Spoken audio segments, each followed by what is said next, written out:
Now we're gonna do a bad guy, and we're just gonna call this a bad guy. But this could be a key, it could be valuables we need to collect, it could be objectives. But in this case, we're just gonna make it a bad guy. But it's the same code, same idea. Hopefully, you'll kind of see how it's gonna work. So I created this red box who's gonna become my bad guy, and I need to code him so that the computer recognizes him. So the first thing I do is convert him to a movie clip. So I'm going to hit FNF8, just like I always do. I'm going to turn to movie clip, and in the code it's BAD, all lowercase, and capital GUI. So bad guy is how I'm going to code him. So I hit OK. And then in the instance window right here, you can see it says bad guy, but it doesn't say bad guy here, and this is the one that counts. So bad GUI. So I'm going to have him labeled here and here. When I touch the bad guy, I want the bad guy to go away. And that's the code that I have right now. So the way we're going to animate it is we double click on bad guy. We're now inside the movie clip. On frame number 1, I want to see the bad guy. On frame number 2, I'm going to hit F6. I don't want to see the bad guy anymore. So I'm actually going to delete him off of here.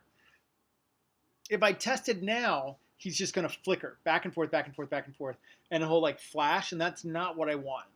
What I want to do is I want to go to this frame here, and I'm going to open up my ActionScript window. So again, I can go to Window Actions, or F9, we'll do it, FN9. And I'm going to type in the word STOP, and then Shift 9 and 0. And what that's going to do is it's going to freeze it here on frame 1. When he touched the bad guy, I'm going to code it so it jumps to frame 2 and the bad guy disappears. So let's test it. I'm going to hit, well, I can test it and nothing's going to happen because if I go to my actions, so you notice I'm starting to get stacks of actions here. This is all on the maze layer. This is on the bad guy. So if I click on this, you'll find the stop because I wanted to stop the bad guy. If I click here, I'll find my main actions. Which is a little confusing, but right here I'm going to turn this code on. So I have a code that says if player hit test bad guy, which is the one we just made, then I want the bad guy movie clip right here to go to and stop on frame 2. And remember, he deletes himself from frame 2. And so I have an open movie clip. So I have an open bracket here and a closed bracket there.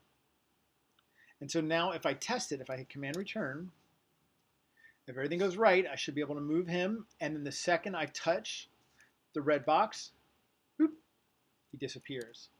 So that could be a key that can make points go up. What I would like to do is when I touch him, it picks me up and puts me back to the beginning. So that's what we're going to do next.